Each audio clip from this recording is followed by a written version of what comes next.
Ladies and gentlemen, today I am going to discuss something that's not just powerful, it's transformative. I want to talk about the beauty, the depth, and the divine strength found in silence. Because some of us have been taught that in order to be powerful, you've got to be loud. You've got to announce every move, defend every decision, and clap back at every critic. But I want to challenge that idea today.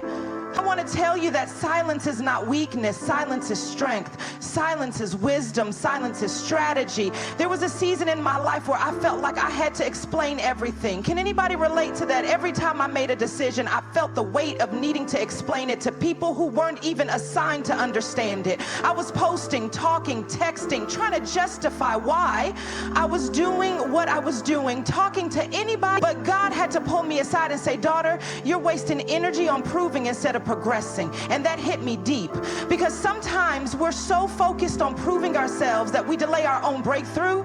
See, silence isn't about pretending like nothing's wrong. It's about learning to pause, reflect, and grow without broadcasting every detail. It's about being so in tune with God, so anchored in your purpose that you no longer feel the urge to convince anybody of anything, because you know what He placed inside you. You know the calling, you know the vision, and when you know what's planted, you can wait in silence for the harvest. Let me tell you, there is power in a quiet season. Don't despise it. Don't rush through it. That silent season might be the very one where God is doing His deepest work in you. It might be the season where your identity is being reshaped, your faith is being refined, your purpose is being revealed. And if you talk too much, if you move too fast, you might interrupt the process. Sometimes silence is your strategy. There are moments where the best clapback is your progress, the best response is your peace, the best revenge is your glow up. You don't have to announce every move. You don't have to prove every point. You don't have to post every victory, because when the time is right, the fruit will show. And when the fruit shows, you won't have to say a word. People will know. Can I talk to the women in the room for a second? Because I know what it's like to be underestimated. I know what it's like to feel like you've got to over-explain just to be taken seriously. But I want you to know this. Your strength is not in your volume. Your strength is in your vision. And sometimes the most powerful thing you can do is to keep moving in silence, keep healing in silence, keep building in silence, because your silence is not empty. Your silence is full of purpose, it's full of power, it's full of preparation. Don't let the noise of the world make you question the quiet God is calling you to. That quiet is sacred, that quiet is holy. It's in the silence that you can actually hear God. It's in the silence that He whispers the next step, the next idea, the next level. But you've got to be still enough, silent enough to catch it. Some of you are in a season where the enemy is trying to provoke you to speak, because if he can get you to react, he can distract you. But God is saying, hold your peace. The battle is already being fought. You don't need to fight it with words. You don't need to defend yourself on social media. You don't need to explain yourself in every conversation. You just need to stand. Stand in who you are. Stand in what you know. Stand in the promise. I remember being in a place where the silence felt like punishment. I thought, God, why are you quiet? Why aren't things moving? But I realized God wasn't punishing me. He was positioning me. He was training me to be okay with not being seen for a moment. Because if you always need the spotlight, you'll never learn to trust the dark room. And it's in the dark room that the image of who you're called to be is developed. So if you're in a quiet place, embrace it. If you're in a season where people don't see what you're building, that's okay. Build anyway. Heal anyway. Grow anyway, because silence is where strength is forged. It's where character is shaped. It's where destiny is whispered. And if you can learn to be still, to be silent, and to stay focused, nothing will be able to stop the force you're about to become. And when you realize that silence holds that kind of power, that kind of spiritual weight, it leads you into the next revelation. Because once you stop talking just to be heard, once you start reacting and start reflecting, you open up space for something divine to happen. You start to focus. And family, let me tell you something. Focus is a superpower. I need you to hear me loud and clear. Focus is what separates the ones who talk from the ones who build. Focus is what separates noise from movement. It's what separates intention from action. It's easy to say you want healing, you want growth, you want purpose, but are you focused enough to actually receive it when it starts to come into your life? Because if the enemy can distract you with destruction, he'll distract you with noise, with busyness, with comparison, with overcommitment. He'll let you get close to your breakthrough, but too unfocused to step into it. When you've committed to silence, it trains your spirit to listen. And once you start listening, God begins to show you the things you were missing while you were talking. That's when your focus sharpens. That's when clarity begins to rise. Suddenly, the things that used to demand your attention don't pull on you the same way. Suddenly, you stop needing to be everywhere for everyone, and you start becoming someone, a woman, a man, a person who's aligned with heaven's agenda. See, I had to learn how to focus the hard way. I used to think I could do everything, be everywhere, please everyone, and all it did was leave me burnt out, empty, and distracted. But when I learned to sit with God in the silence, when I let go of the pressure to perform, I found focus. And in that focus, I found peace. I found clarity. I found me. Let me ask you something. Who could you become if you gave your undivided focus to healing, to growing, to writing that book, finishing that degree, starting that business, repairing that relationship? What would happen if you stopped scattering your attention and started honoring your assignment? Because the truth is, we're living in a world that worships distraction. Notifications every few seconds, endless scrolling, chasing every trend, trying to keep up with lives that aren't even real. And while the world is busy performing, God is looking for someone who will pause long enough to be present. Someone who's not trying to impress, is trying to be faithful. Your focus is a weapon. The enemy knows it. That's why he sends distractions that look like opportunities. That's why he sends people that look like relationships but are really just detours. That's why he keeps trying to bring your attention to what they do and what they say and what they think. But let me free you with this truth. They're not your assignment. You are. You are your assignment. Your healing, your peace, your purpose, your evolution. That's what God is calling you to fix your eyes on. When Peter walked on water, he was fine as long as his eyes were on Jesus. But the moment he got distracted by the wind, by the waves, he started to sink. And that's some of us. We were walking in purpose. We were walking on water, but we let something pull our focus, and now we're sinking into fear, anxiety, and doubt. But I came to tell you it's not too late. Refocus. Lift your eyes again. Get locked in. There's a version of you that only shows up when you're focused, not busy, not scattered, not hustling to prove something, just focused. That version of you doesn't chase, she attracts. That version doesn't beg, he creates. That version doesn't compete, she collaborates. And when you meet that version of yourself, you realize that the power was never in being loud, it was in being clear. Some of us don't need a miracle, we need discipline. We need to make a decision that we are going to show up for ourselves consistently, quietly, and focused. I know it's not glamorous. I know it doesn't get applause. But consistency in silence, that's where the supernatural shows up. That's where dreams become strategies and strategies become results. Focus teaches you patience, because when you're truly focused, you stop rushing the process. You understand that good things take time, that strong foundations take time, that becoming who God called you to be takes time. And so instead of being frustrated by the wait, you start preparing for what you prayed for. And the most powerful thing about focus, it keeps you humble.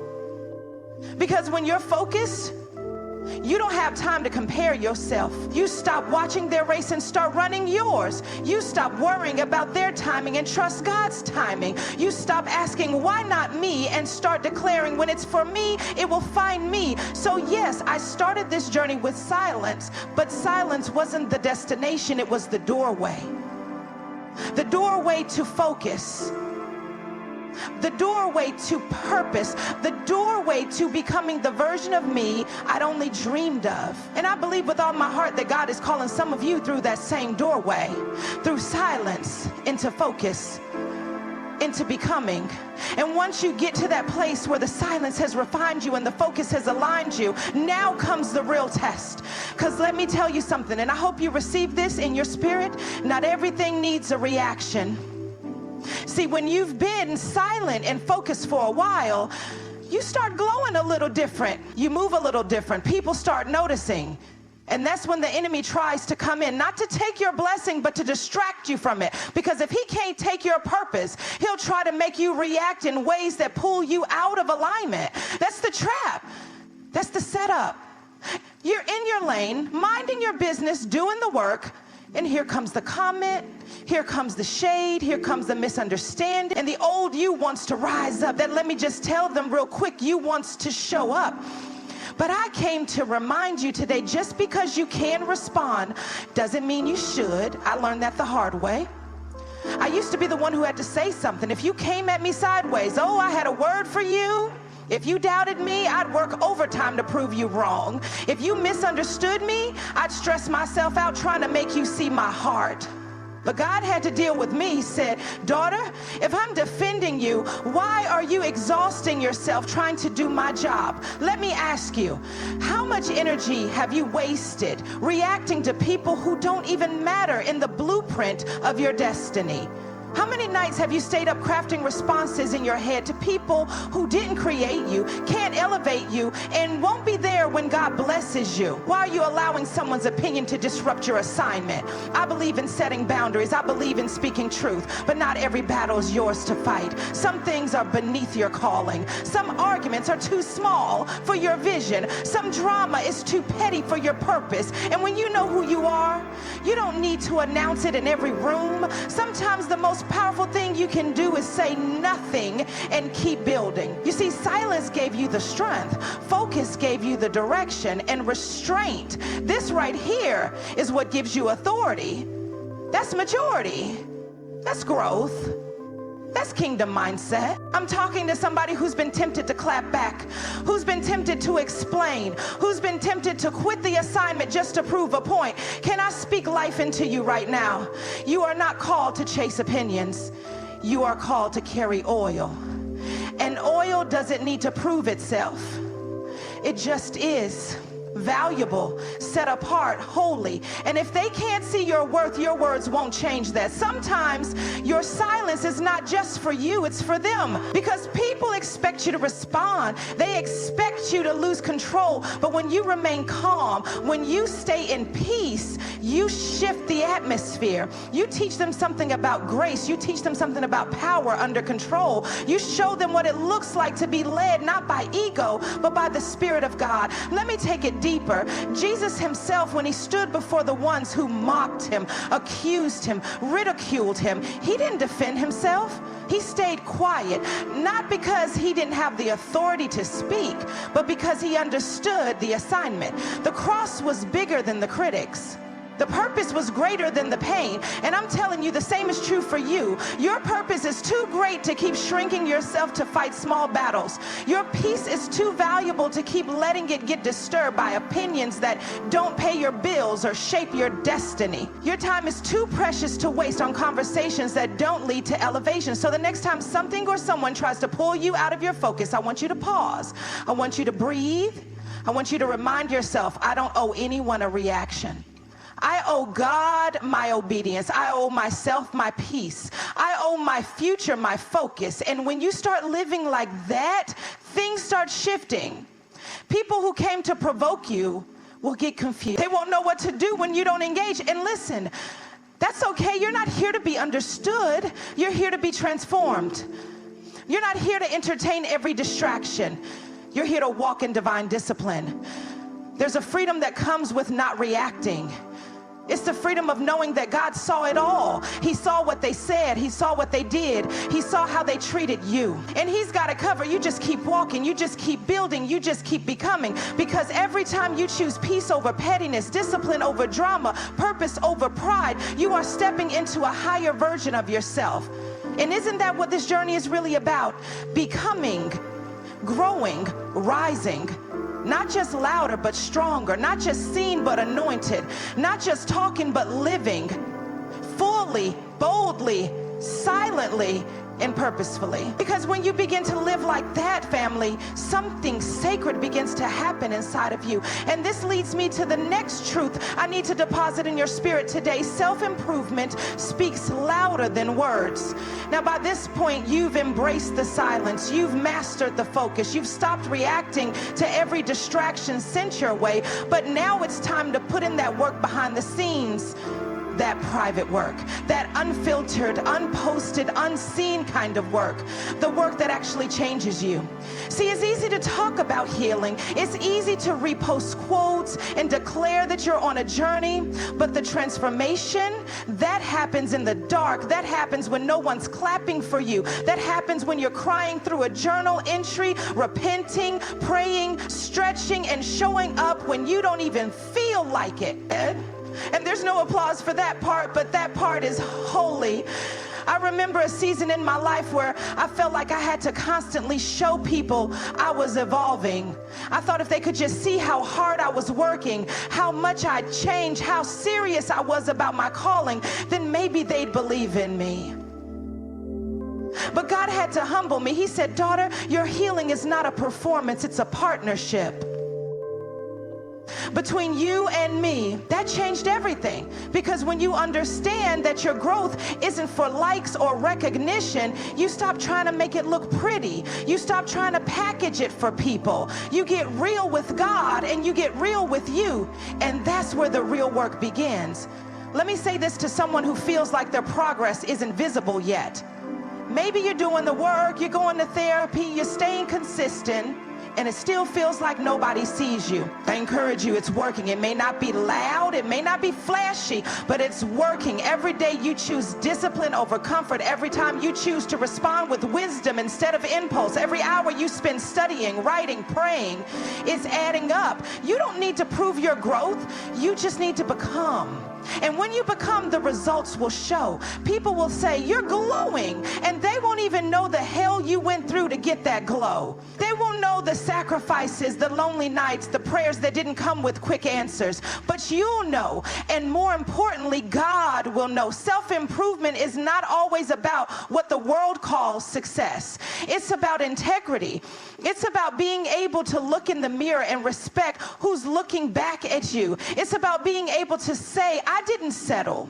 I didn't give up. I didn't become bitter. I didn't harden. I chose to heal. I chose to grow. I chose to keep going. And hear me, growth isn't always glamorous. Sometimes growth looks like admitting you were wrong. Sometimes it looks like setting boundaries that make people uncomfortable. Sometimes it's leaving a space you outgrew or staying in a season that's stretching you. Sometimes it's choosing to love yourself enough to no longer shrink for the comfort of others.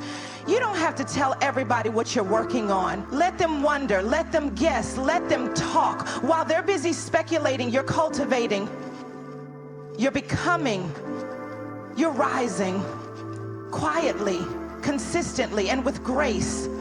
I want to talk to the person who feels unseen right now. Maybe you're showing up day after day at your job, in your family, for your goals, and it feels like nobody claps for you. Let me tell you something. Heaven is watching. Heaven is clapping. Heaven is proud of you. And the fruit of your labor will speak when the season is right. But right now, just keep showing up. Because when the harvest comes, and it will come, it won't just look like success. It'll look like peace. It'll look like joy that's not attached to performance. It'll look like confidence that's not tied to appearance. It'll look like love that doesn't need permission to exist. It'll look like you walking in your full identity, not because someone validated it, but because you built it. Day by day, in the dark, without applause. I said this before and I'll say it again, success doesn't need a microphone. It just needs your commitment. If you stay committed to becoming the woman, the man, the leader, the believer, the healer that God has called you to be, your life will do the talking.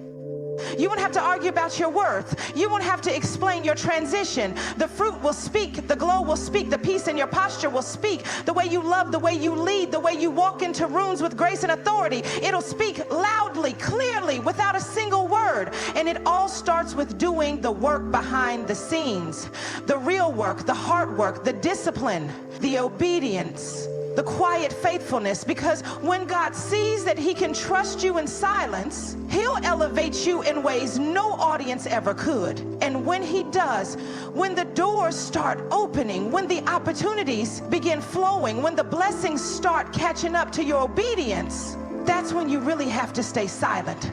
I'm talking about a deeper kind of silence now. Not just the silence of restraint, not just the silence of preparation, but the silence of protection. Because hear me, everybody can't handle what God is doing in your life. Everybody doesn't need to know what's next for you. Everybody isn't meant to have a front row seat to your breakthrough. And if you've come this far through silence, through focus, through discipline, through transformation, then now is the time to guard what God is birthing in you. There are some blessings that require privacy, some visions that demand discretion, some moves that are too sacred to speak on, and that's where the final level of your silence becomes a shield from sabotage, a shield from premature exposure, a shield from energy that can't support your elevation. See, when you're just starting the journey, you're tempted to announce everything. You want to share every dream, every plan, every detail. But as you grow, you learn that real strength is quiet. Real power is low-key. Real purpose doesn't need a press release.